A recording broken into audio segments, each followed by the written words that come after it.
Well. So did you guys have fun? You're starting to loosen up a little bit, but I did walk around. There's a couple things I want to point out. One, to our friends from Japan, I realize making hand gestures is impolite in Japan, but that's why we do it in America, too.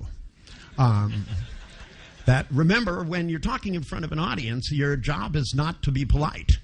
That's not your job. Your function is to educate and to entertain. And part of that means you're going to have to break society's rules. I certainly do a lot of things that are not considered polite by any means. But that's one of the reasons why I'm probably one of the highest paid public speakers and have been for years. Short of a president who gets $1,000 a plate. Imagine if every time you ate you had to give me $1,000. Plus... And these presidential plate dinners, they don't even give you good food. That's really lame. $1,000 and they give you something that looks like chicken. But other than that, or Henry Kissinger, if you ever get a chance to see Henry Kissinger speak publicly, he is fabulous. I saw him at the 75th anniversary of the Commonwealth Club in San Francisco. The Commonwealth Club are all the really wealthy, conservative, tight asses. And I joined the club 20 years ago. And that means I couldn't pass it up. These are the people I would never, ever get to meet otherwise. These are people who own banks, and stuff. But having been a member for so many years, on the 75th anniversary, they sent out things to see Henry Kissinger and Shirley Temple Black speak. And I couldn't pass it up. So my wife and I went, and it was a black tie. And I did have a black tie. I had a black string tie. But my wife and I both dressed inappropriately, and my wife got all dolled up and put on something that looks like it comes out of a movie that witches would be in. And we went in, and there were all of these debutantes, in pink chiffon dresses and guys in these tuxedos. And I used to have a tuxedo, but it doesn't fit me anymore, so I figured, what the hell, I'm not going to buy a tuxedo for one night. And I said, if I stand out, who cares? So I wore a white suit. And it's a nice white suit. It doesn't belong to me. It belonged to somebody else. I just borrowed it. Put on my white suit, so I kind of had that different look, so that everybody was all dressed in black and I was dressed in white. That way and anyway, based on your seniority, and since lots of older people had died, I somehow or other had moved up from being in tables in the back to being in one of the tables in the second row. And sitting at the table with me is a guy who owns 2 banks and an armored car company. And there was another guy there that was a CEO of a company and owned all the stock in a company that makes spaghetti or something. And this guy's wife, and we were there, and there were these other people at the table. They were all... Now, one of the guys, I really wanted to have a stethoscope to find out if he was alive. I mean, he sat down at the table, and he went like this. He went... And his wife was just talking, and she was talking about this with the other guy's wife, the guy who owned the bank's wife, and they were chatting away and talking about things and showing each other diamonds that were this fucking big and stuff, of which my wife was very interested. And I told her, no, don't look at those. And she went, those are pretty, And Shirley Temple came out, and she talked a little bit, and, because she doesn't dance anymore. And I have to admit, I really was thinking of asking for my money back. But she said that she really worshipped Henry Kissinger, and she said she wanted to cut her talk short, and everybody applauded, which you should take as an indication about something. But anyway, it was in this hotel in the Fairmont, and they had the podium on the stairs, where the stairs come down, and then they go two ways, and they put the podium. It's kind of like a stage. And then she introduced Henry Kissinger, and he came from the top of the stairs, and as he came down, he sang on a Good Ship Lollipop and danced down the stair. And what was so great is that all of these old farts in this place stood up and started singing with him and dancing, except the one guy at my table who is still like this. And that's when I started to worry about when I asked his wife, I said, is he okay? And she said, oh, he's always like this. And I said, even when you first met him? And she said, yeah. And I said, wonder what he does for a living. I could get that job. I could do this. Wait till you find out what this guy did for a living. This was the major surprise. This guy was a brain surgeon. He's always like that?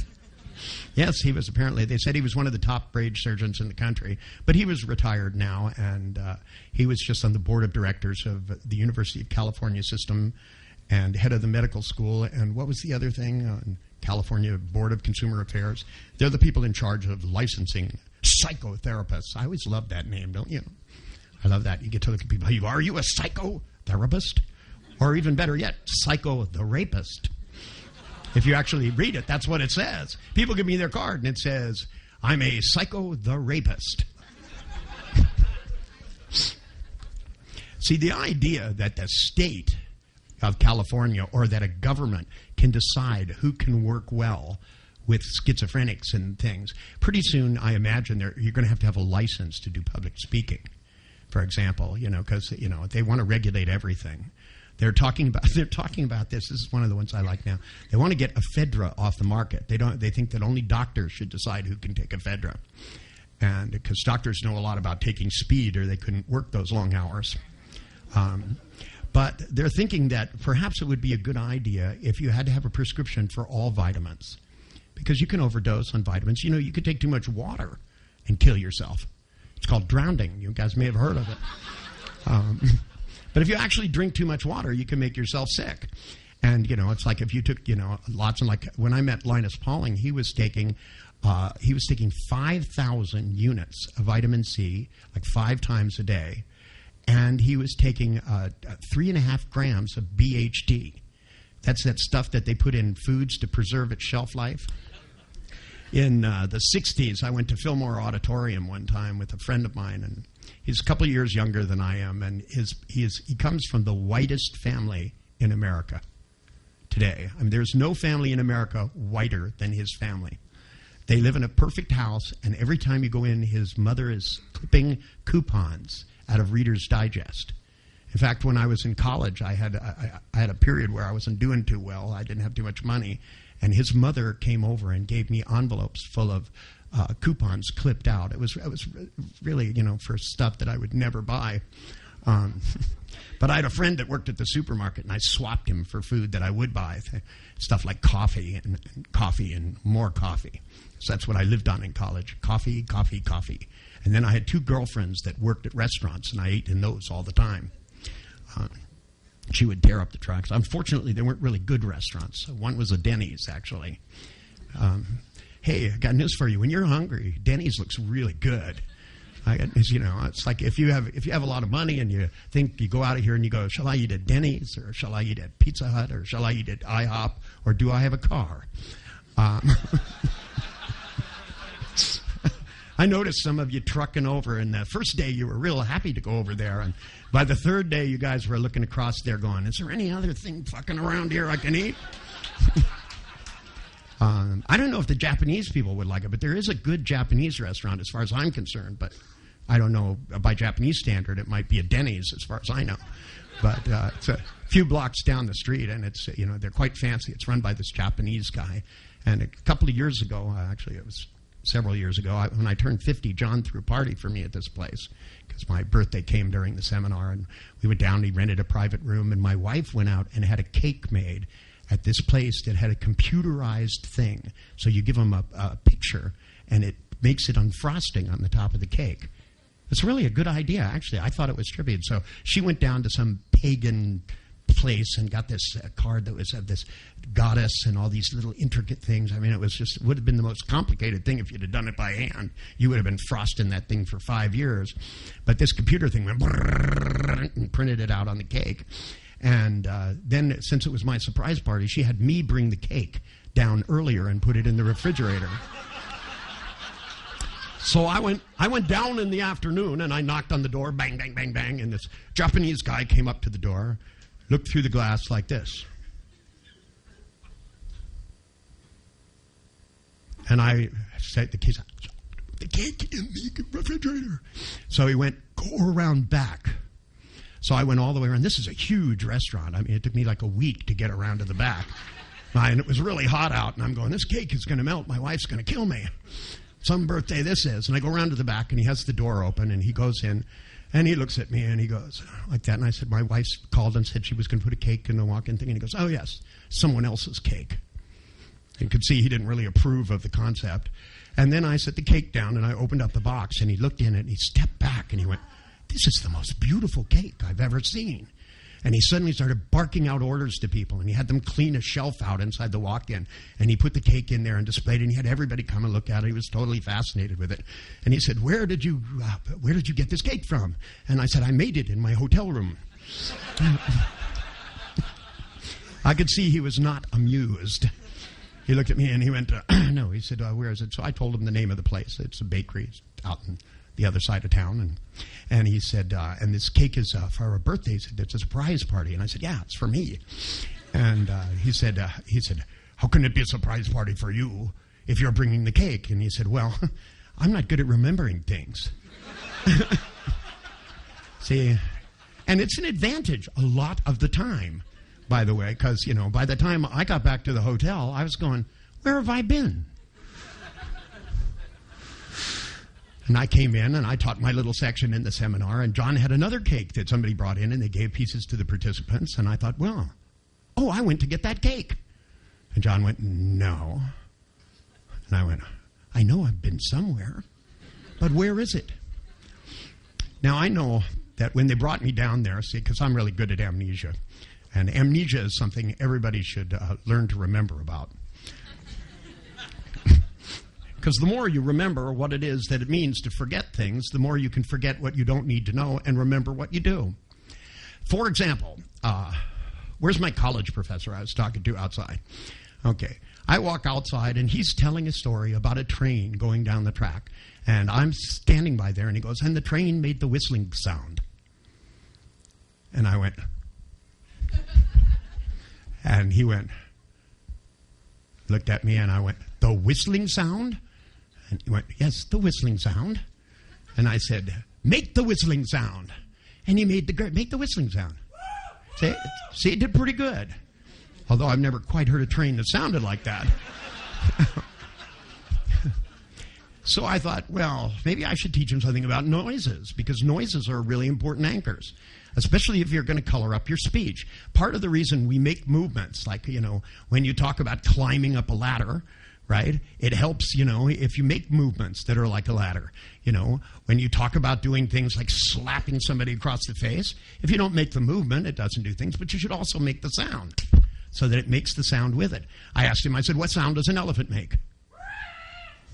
Right. Which brings me to my point. I think we need some work on sounds. Because I don't know, when I was in India, I went to where they had elephants, and I never heard one of them that sounded like that. You know how the elephants are. Woo!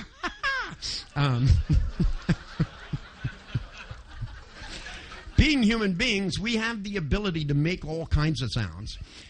There isn't an instrument that doesn't exist, but you see, part of you have to do is you have to shape your mouth like what the sound comes out of. And, so that when you think about the difference between a drum sound, that you have to use your tongue so that you make sound, so that you do things like helicopters. Like, how are you going to make a helicopter sound?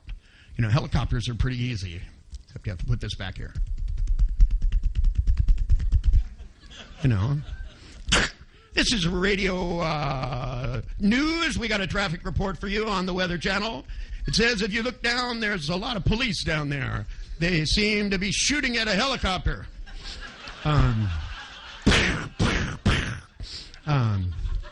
Your ability to create sounds and to realize that the human body itself is an instrument. Your ability, if you listen to elephants, you know, I know you can tweak that so it sounds more like an elephant. But even with the sound that you made, it's close enough that people can hallucinate and to begin to fill things in. The more representational systems.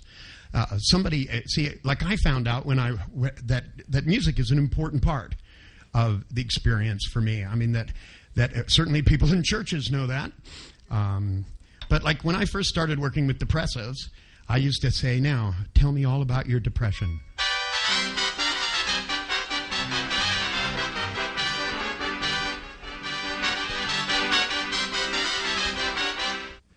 For example, we got another one here. There's one.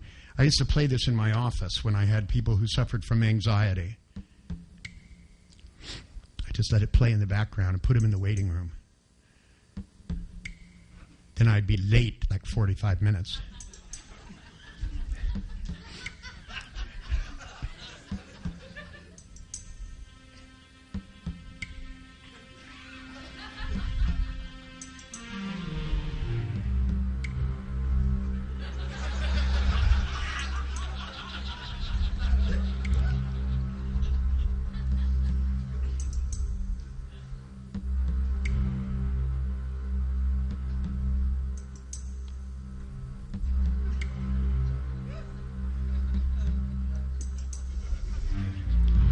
Because you see, the rhythm of your voice, some of you still aren't really listening when you talk.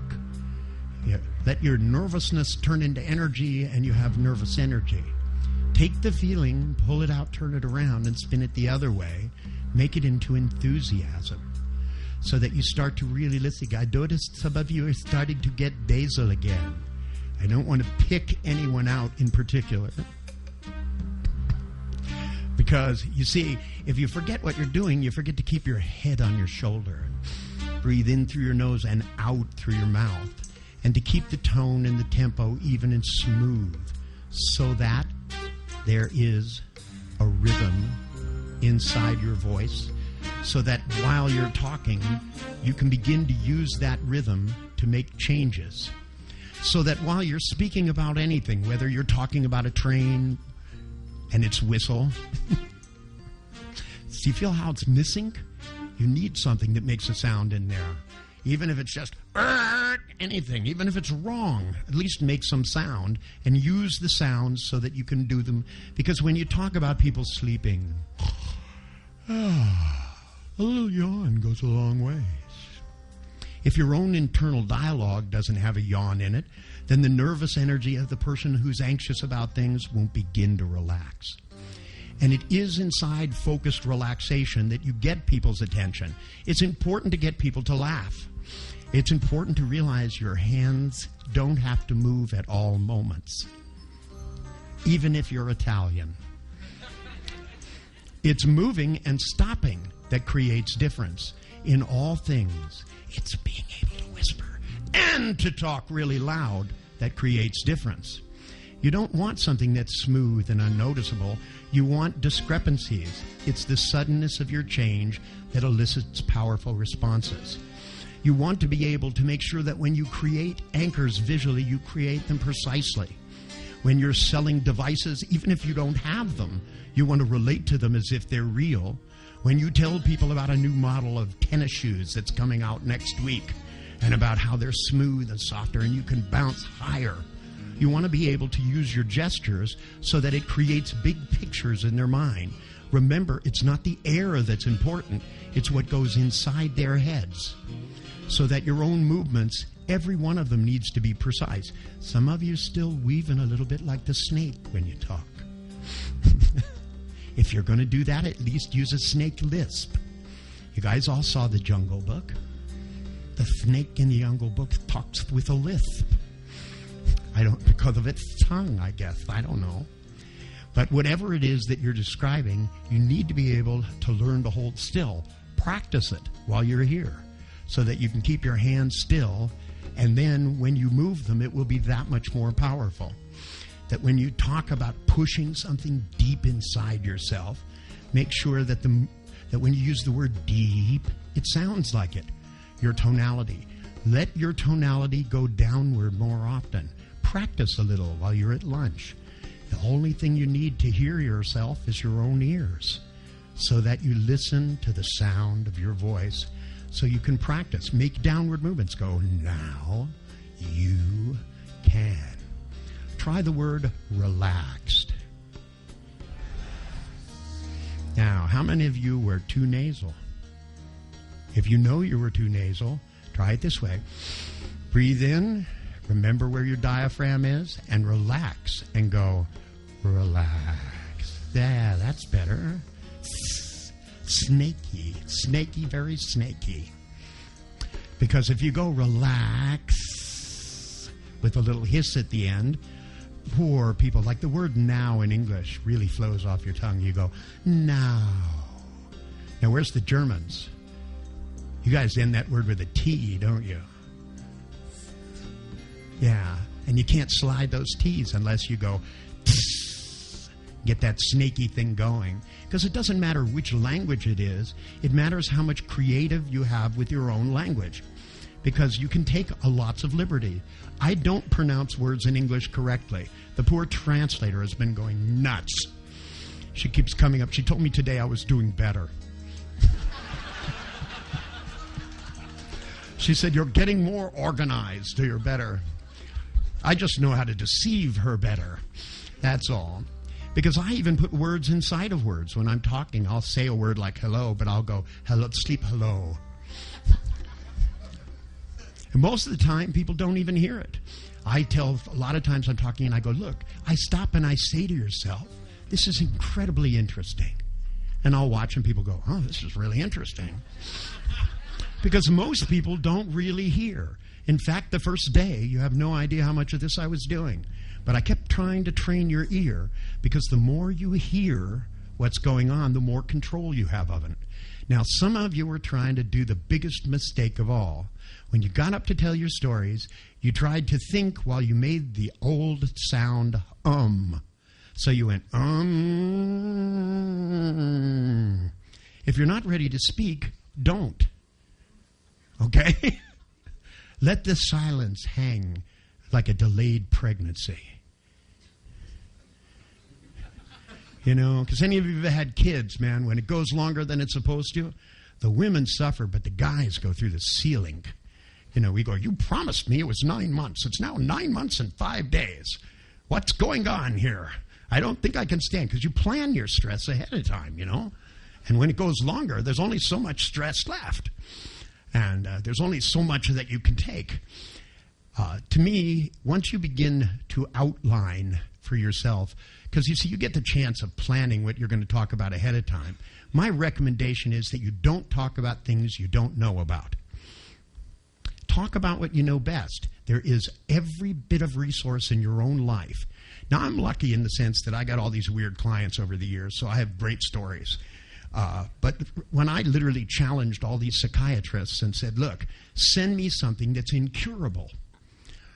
They started out sending me things which I considered to be easy. Phobias are easy because fear is something that is a real anatomical response. It's part of the fight-flight reaction.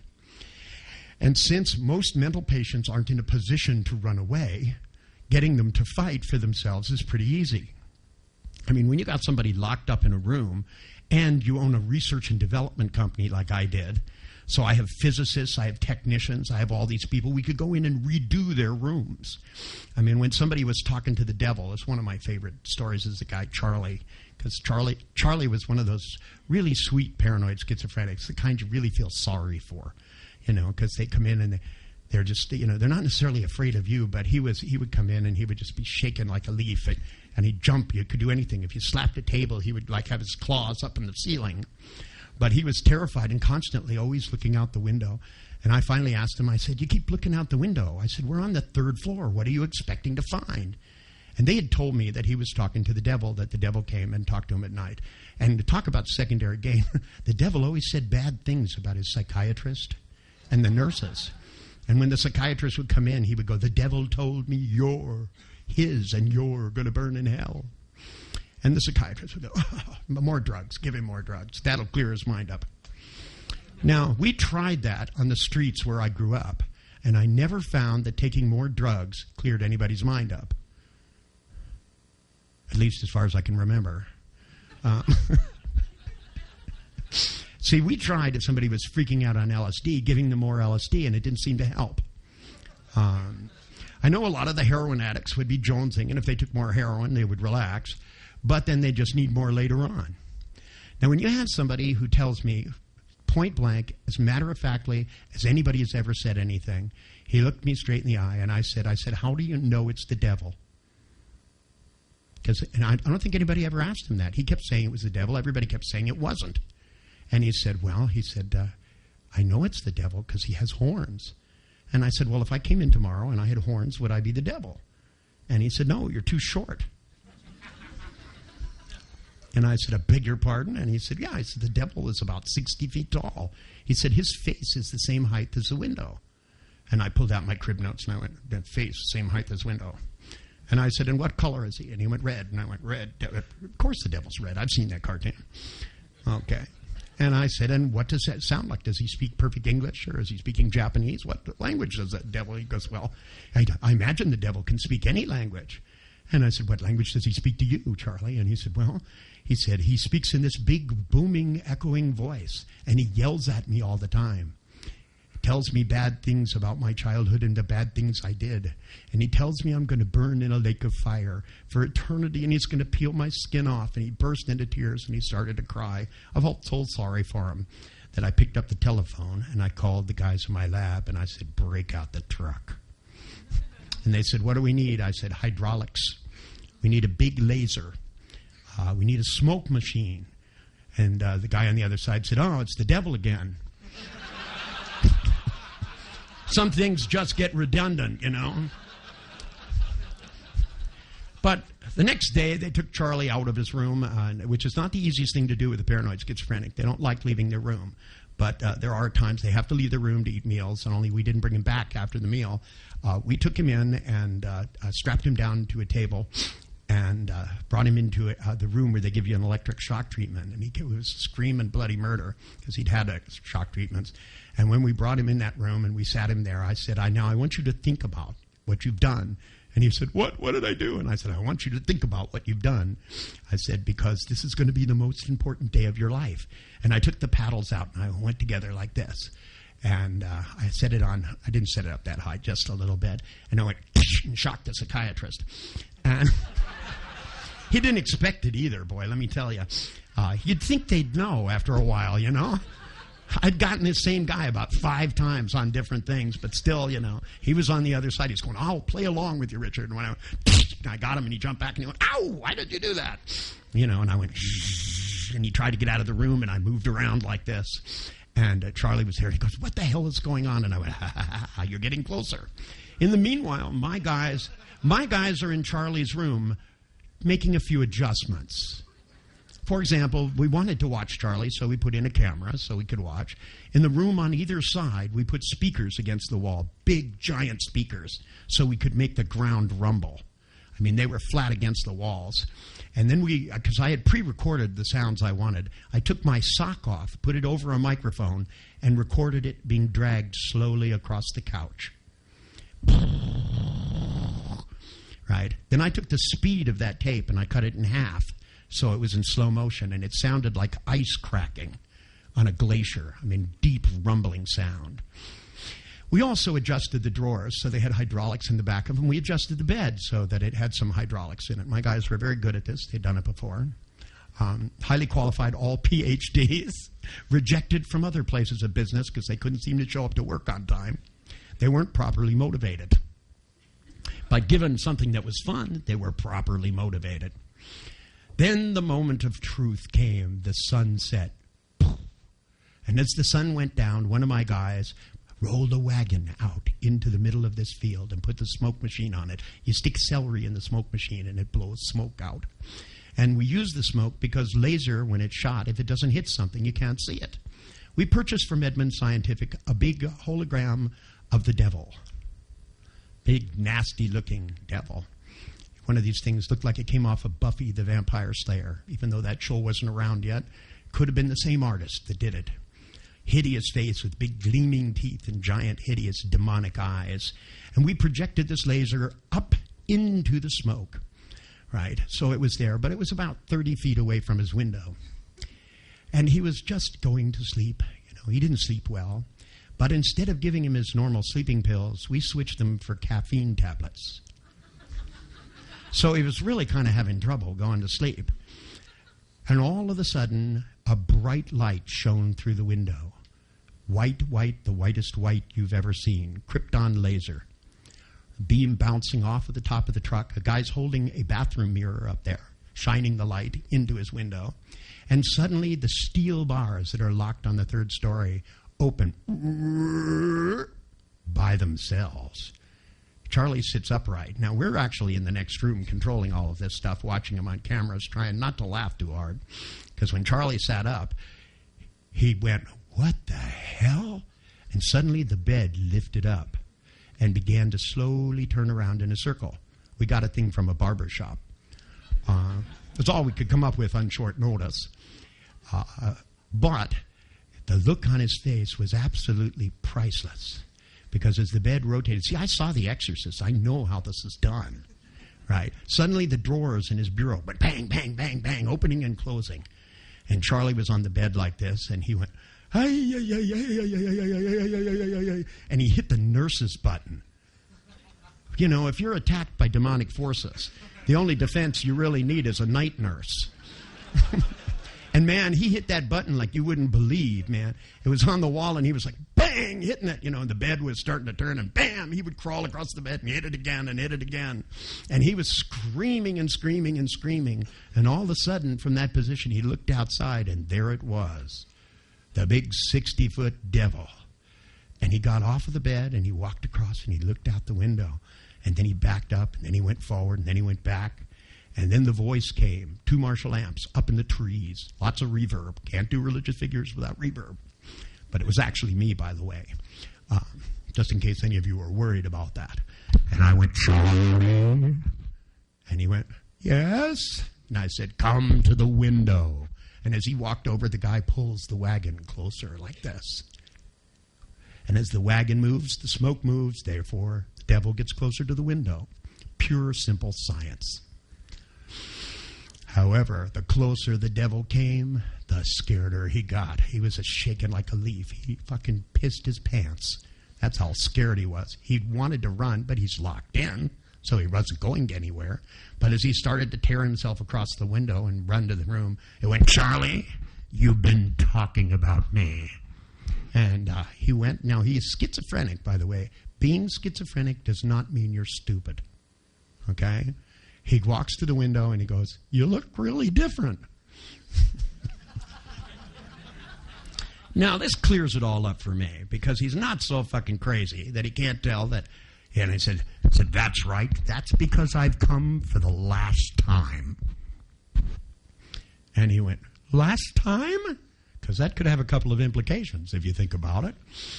And he said, "Now," he said, "you're never going to mention my game ever again for the rest of your life, or you will suffer unbelievable pain and torture for all of eternity. Do you understand?" And he went, "Mm-hmm." And I said, "Now, across you'll see my book." And he looked across the room, and suddenly on the desk, a book opened and pages flew back and forth. It's done with pressurized air. Simple science. And the light was shining down on the book, and he walked across slowly. And I said, "Open the book, study the book, and spread my word everywhere." And he went, "Yes." And he walked over, and he opened the book, and it said, "Life Insurance Sales Training Manual."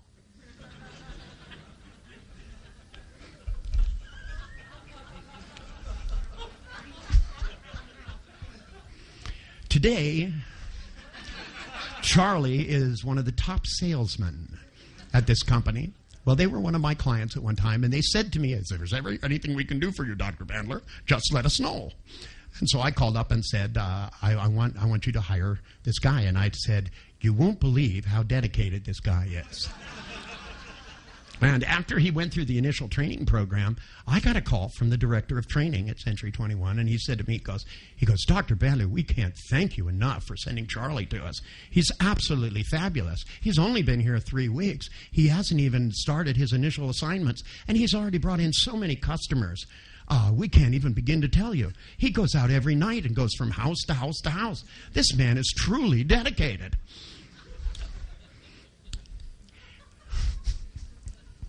I said, driven is the word, driven.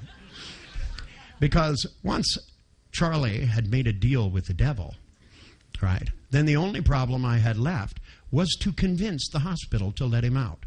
Because I was hired by his parents. His parents didn't want him to be in there. He'd been there for 3 years, and he actually had a wife. He didn't have any children yet, but then he didn't see Milton. If he'd have seen Milton, he'd have gotten married, had children, and sent Milton presents. That was his definition of cure. My definition of cure is all around freedom. In fact, my definition of learning is all about freedom. Your ability to try new things here, you're not going to hurt anybody here. Okay? It's not going to happen, because anything you do that fucks somebody up, I'll fix, okay? You're not going to hurt yourselves. If you end up a babbling idiot, with a facial twick or something, I'll fix it for you. Don't worry about it. I do that on the last day, so try not to skip the last day. I was talking to somebody, and they said, last week a friend of mine was in your seminar. He seems somewhat dazed, and he didn't come the last day. And I went, uh-oh. It's not good. If you're going to skip the last day, let me know ahead of time, okay? So that we can have a little conversation before you leave. Because that thing about nesting loops, I start nesting my loops on the first day, and I don't really close them until the last day. So if you skip the last day, you're going to feel...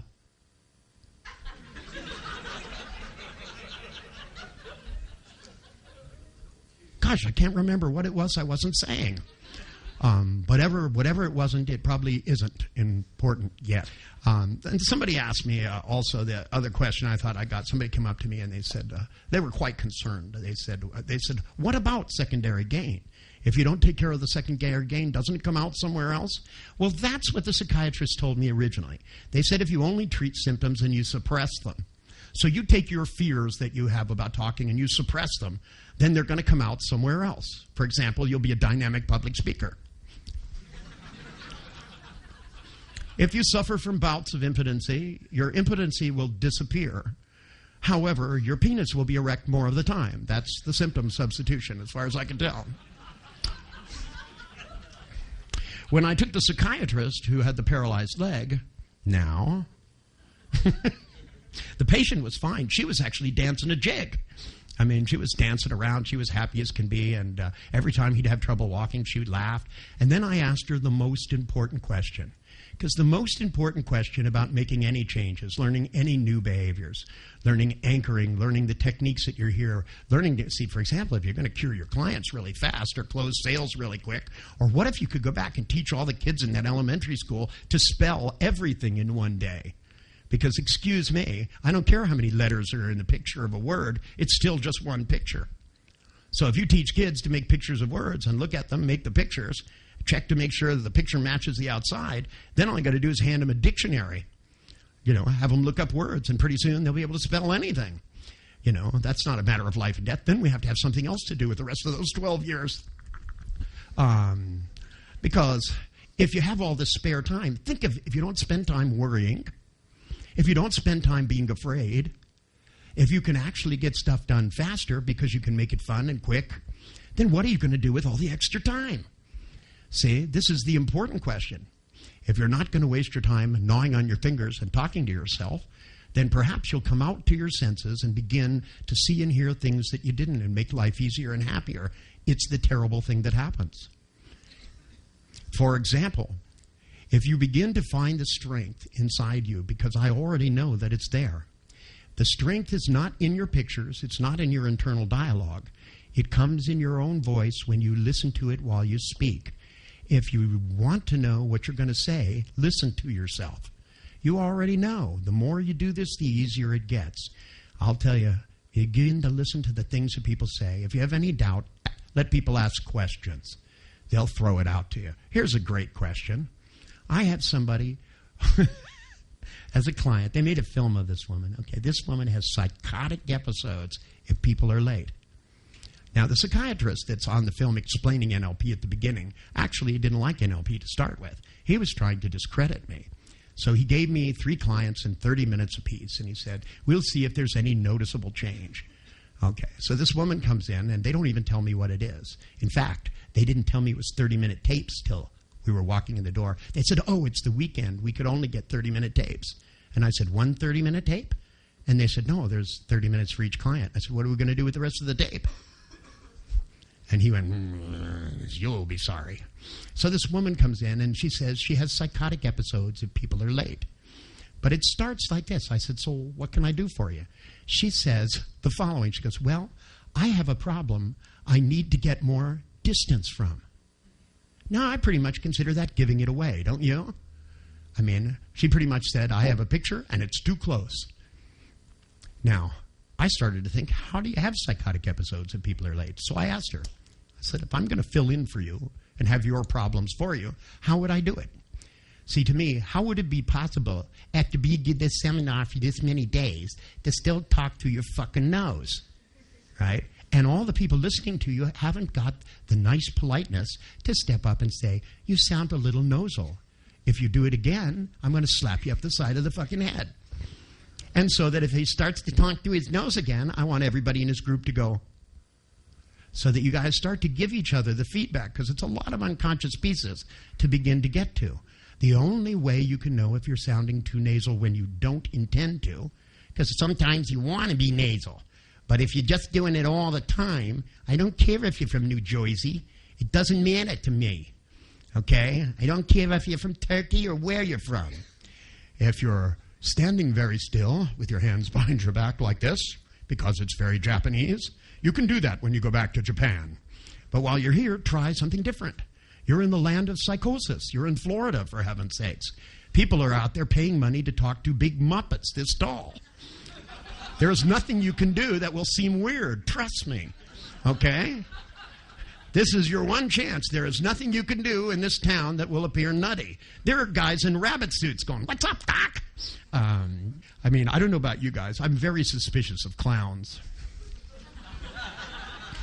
Aren't you guys? There's just something about clowns. People in this hidden thing with a big nose and things like that. I don't find anything funny about them. So as a rule, I made them stay away from my children when I was young. Every once in a while, I'd go to a carnival and a clown would come up. And I found that it's very easy because you can step on that big foot, right? And then when you hit them really hard, they pop back up like this. I learned that from a toy when I'm young. I can't quite place it, but the concept works for me. Because to me, the thing is there are some things you want to knock out of your way. The things that frighten you, the pictures in your head, the voices, the worry. Take the phone away from your head, put it on the receiver. Open your eyes and your ears and slow down a little bit. Remember, your internal state is the most important thing. Some of you are still talking too fast. There's no hurry. Say less words, but get more for each word you say. And remember, you're not only painting pictures, you're talking about them from the outside. You can step inside them, open the door, even if the hinges are rusty, put 3-in-1 oil and close them quickly. Because the more you use sounds and gestures, the more you realize you're creating an experience. When I worked with the schizophrenics, the reason I made the things they were hallucinating real was so that the experiences would be so vivid, they would impact them for the rest of their life. I could have discussed it with him. I could have come in and said, obviously, this is not the real devil. Because if it was the real devil, the rest of us would see him, and besides, he would have told me at breakfast. This is not going to help somebody to impact them so that they change their ways. The same thing is true about you guys. I'm trying to impact you so that you'll do things in different ways. So that when you leave here, maybe you won't be as outlandish as I'm asking you to be, because some of you work for businesses where they would fire you. Okay? But by the same token, when you change a little bit, you'll begin to discover that you have a lot more freedom. If you teach elementary school, you don't have to sound like an elementary school kid all the time, but you can begin to vary your behavior and find out how to get them to be excited about stuff and when it's time to slow down and enjoy it. Because there are some things that require deeper thought. If you have to teach kids to read and check up on them by having them read out loud, they're going to start reading with a little third grader's voice in their head. You know how many adults I meet that can't read because they're still reading with a third grader's voice? Remember, once you know what words mean, the meaning just goes in. It's not that you understand while you're reading, it's that you understand when you're applying. So if you read a math problem, the answer can come. If you face the problem of being able to communicate with people no matter what you do, whether I know some of you are managers, some of you are salespeople, some of you even teach NLP. It's a difficult thing to teach people how to switch their beliefs and their behaviors so they start off with the premise that all human beings can learn easily and quickly. There's so much demonstration that that's not the case. But it's based on the way in which we teach people, whether they're mentally retarded or they have their degree in psychology. It doesn't matter to me. I found out learning disabled people weren't so learning disabled if you taught them differently. This thing about giving children Ritalin because they have attention deficit disorder. Excuse me, I wrote the introduction to the first book on attention deficit disorder. And both me and that guy don't believe that it's inherent in children. We believe that it's a symptomatic behavior that's a symptom of the educational system. If you can't fucking pay attention to what the teacher is saying, perhaps it's not interesting. And perhaps trying to sit still and learn about things isn't the best way. Sometimes you have to stand up and do it yourself. Sometimes you have to realize it's time to be relaxed. Sometimes it's time to be tense. It's the variety. If you're always the same when you're up here, it will get monotonous no matter what you do. You've got to change your position. You've got to change your behavior. You've got to change your internal state. You have to change the volume and the tone, the frequency of your voice. You need to be able to hit high notes and low notes. You need to be able to whisper and to talk loud. And you need to create more variation while other things are going on. That's why you have another 5 fingers, so that you can begin to use them so that while you're keeping track of things that you have to do, remember the nice thing is you're never saying more than one word at a time or doing one thing at a time. So all you have to know is to be able to hear what you did and to be able to feel what you need to do next. When it comes to getting people's attention, you need to learn gestures like this one. If you say now, because if you say to people things like, well, all of you need to try new ideas, it's incongruent. You know, you'd be surprised. Even how many of you guys are still single in here? It's all right, don't be ashamed. It's not that you're left over, it's you just haven't had your turn yet. Just make sure when you marry somebody that likes you. Well, a lot of guys pretend to be somebody they're not. And then when the woman finds out who she is, she's immensely disappointed. So it's better you act like yourself, and if a woman doesn't like you, be relieved. You could be married to her for 50 years and get yelled at the whole time. It's a lot nicer to marry somebody who likes you the way you are, and then you just get to enjoy yourselves. But you see, if you see a woman and you're really interested in her, you can try to work up the courage to walk over, or you can go like this. It's easier. And she'll come over and go, yes, and you go, did you want something? Did you want something? Did you want something? I'm trying to be subtle here. But subtlety never worked for me. I tried subtlety. I studied Milton Erickson. Yes, if I hypnotize somebody for 5 fucking hours, I can covertly induce things. But I found out you don't have to do that because most people, everything is covert. Jiminy crickets, before I came along, nobody noticed accessing cues. Let's see. That's downright important. Now, if all of modern observant psychology could miss that, then they missed all this other stuff. Like people were going, they'd go, how do you feel about feeling depressed? And people would stop and go, I don't see what you're talking about. And they went, aha, resistant client. Public speaking courses. I took that Dale Carnegie course. Excuse me. You know what they told me? Smile.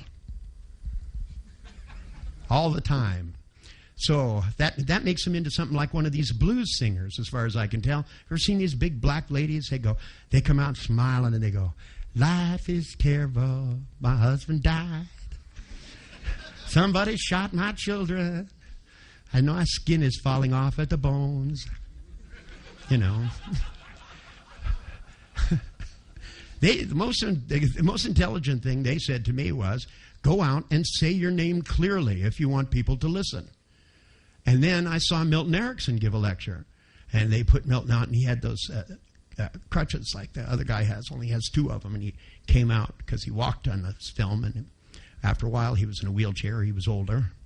But when he walked out, and he got on the podium, and he put one hand up like this, and the other hand, he lifted up, moved this one. He was up there. He looked out, and he went, my name is America. Phoenix, Arizona. Everybody leaned forward like this. What? And he goes, I'm going to talk to you about going into a trance. Deeply. I know some of you don't believe in hypnosis. It's not a government jargon.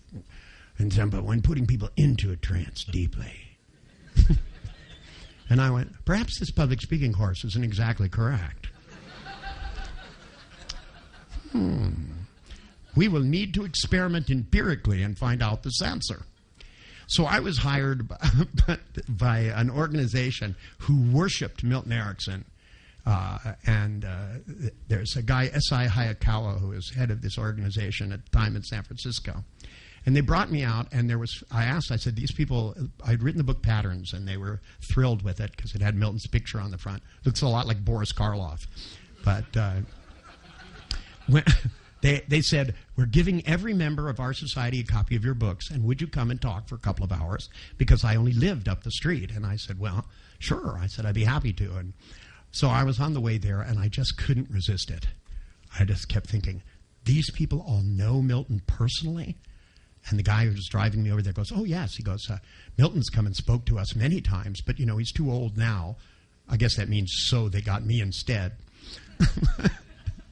That was their way of saying you weren't our first choice. And he said, and kept looking at me and going, I expected you to be older. And I said, we'll have to wait a while for that. And he goes, well, we've only got 15 minutes. I said, I'm sorry, I can't help you with that one. I said, wait a minute. Suddenly I feel older. So when I walked in the door and they introduced me to people, I went, hello, it's so nice to meet you. And I went up to the front and I said, I'd like to thank all of you for having me here to talk about Milton Erickson and his work about going into a deep trance. Man, the first two rows went. And I said, yes. I said, when Milton was putting people into a deep trance, he used to stop and talk to them about the need to attend to one's needs before you close your eyes and begin to remember what it is that's not important about what you're forgetting about what you don't know, yet in the depths and the depths of trance can remember, so that the crispness of the sound of your voice, you realize, yes, you can mumble, and yes, you can talk clearly. You can use a high pitch and a low pitch. But if you're listening to the effect, you'll always notice that it is variety that's the answer. There is no right way to talk to any one audience. You need to be able to keep them on the edge of their chair so you have their attention. And when you say attention, you need to push in the right direction. Because otherwise the incongruency creates the trouble, and it's not that trouble you want.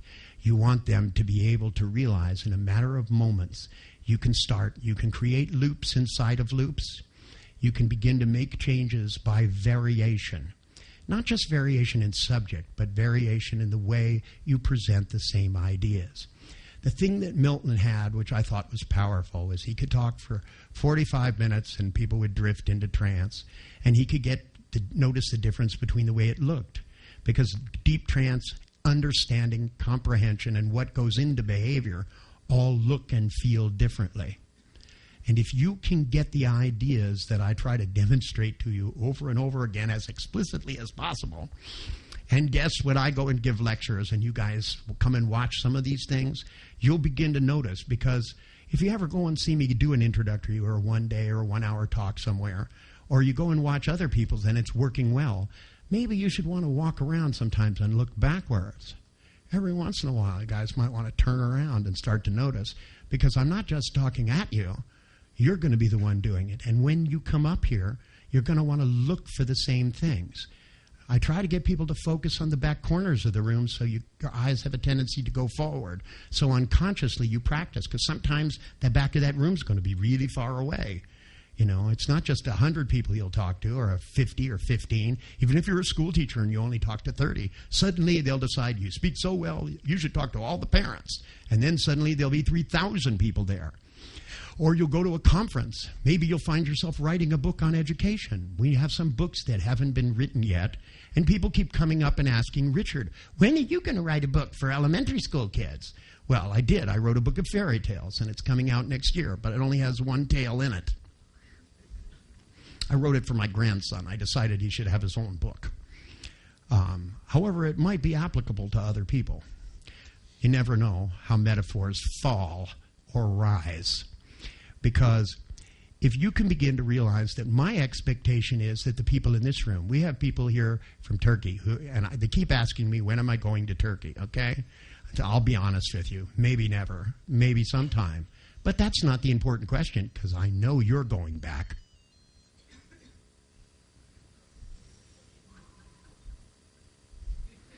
Most of you, anyway.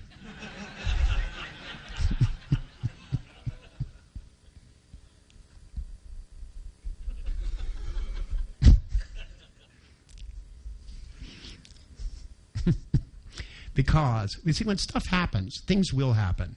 And if somebody walks in the door and makes a big noise, stop. Don't make like things that are happening in rooms aren't happening.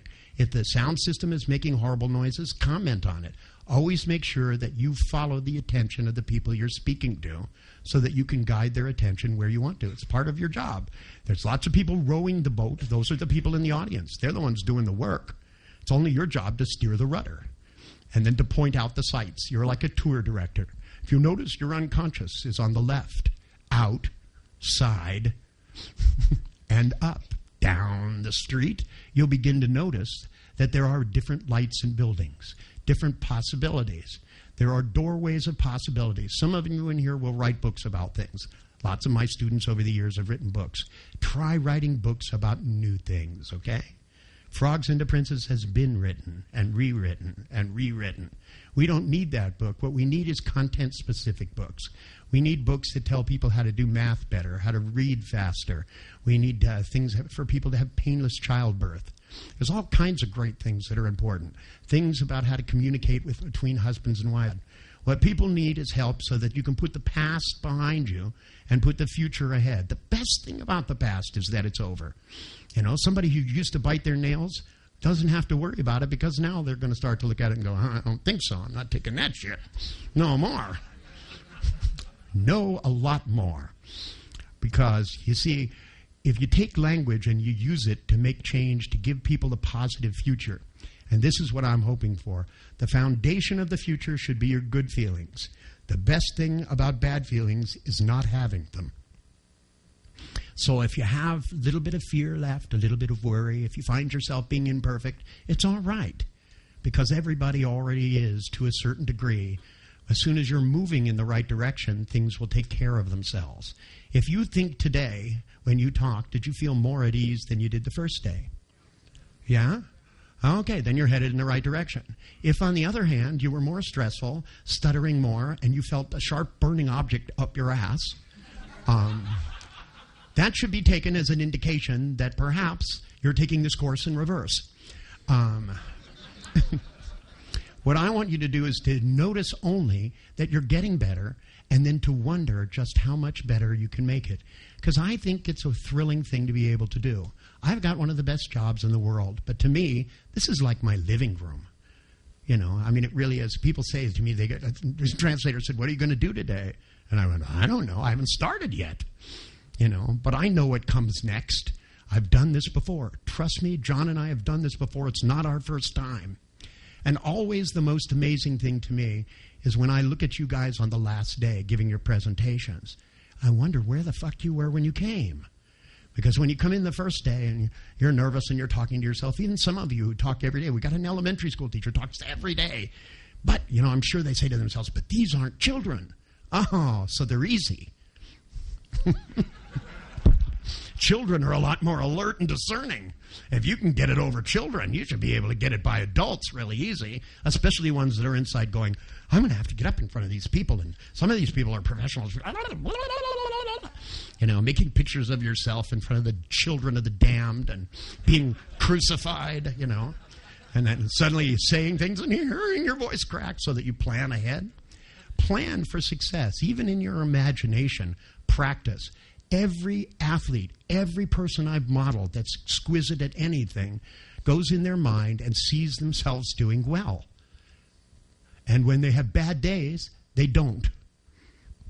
And I've worked with Olympic athletes. I've worked with prize fighters. You'll love this. A prize fighter I worked with won his prize fight, got to be a champion, and then told me that he didn't need my help. And then the night before the fight called and asked if I could come. And I said, I can't. I'm doing a workshop. I said, I have people that depend on me. I said, you had your fucking chance. And he said, well, I keep seeing myself being knocked out. And I said, that's not a good picture to be making. And he said, well, I can't stop it. And I said, of course you can. Do you remember the things I talked to you about? And he goes, no, I don't remember anything about our conversations. And I said, well, I know that you do. I said, but if you go inside and step outside, remember Muhammad Ali was, you know what he did? What a great strategy. He floated out of himself in 4 directions and watched every moment from every corner of the ring and from his own eyes simultaneously, so he knew everything before it was going to happen. He'd watch people from the back. I mean, that's really good computational skills. He slowed time down so everything was moving slowly. Good idea. And he said to me over the phone, he goes, I don't know if I can do it tomorrow. And I said, well, you did it before. And he said, I just can't remember that feeling of winning. And I said, you have 2 choices. Either you go back and remember the good feeling, or you may be right. And he hung up the phone, and I watched the fight. He was knocked out in 30 seconds. Poof. And they asked him what happened. He made the comment, he hit real hard. Which about Tyson pretty much sums it up, don't you think? But you see, if somebody's going to hit real hard, you should get really out of the way. That's my policy. The guy can hit as hard as that. I think getting things in slow motion. In fact, I think you should wear a 52 Chevy if you're going to fight them. Maybe a pickup truck or something. Because you remember I told you the guy that kept calling me out and taking me out, and I kept slamming the door and making him go around in the rain? Well, finally this guy came in after the 5th time, and he wasn't going to be fooled this time. He opened the door and said, look, you go outside, he goes, and this time we're going to do it. But by now, this time, this guy's so exhausted, I could have beat the crap out of him easy.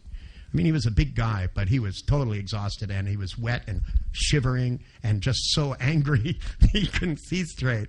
So I walked outside, and I went down, and I went out into the parking lot, and I got in my car, started the engine. As he was coming down the steps, I came driving, and there wasn't a lot of space. There was like kind of an alleyway. Went all the way out and around the building. I knew he knew the way because he'd been down there a number of times. And I threw the car into low gear and went, and I drove off. And I heard him running away going, this is not fair. And I chased him out into the street, and then I made a left-hand turn and drove away. And I know he was standing out there in the rain, and there had to be a voice inside his head that went, I'll get that guy someday. Now, his day did come, I have to admit, because I did run into this guy again. But guess which day it was? The day he was in the crosswalk, and I was in the car. And I pulled up, and he turned around, and he saw me in the car, and he went, and I went, rum, rum, rum.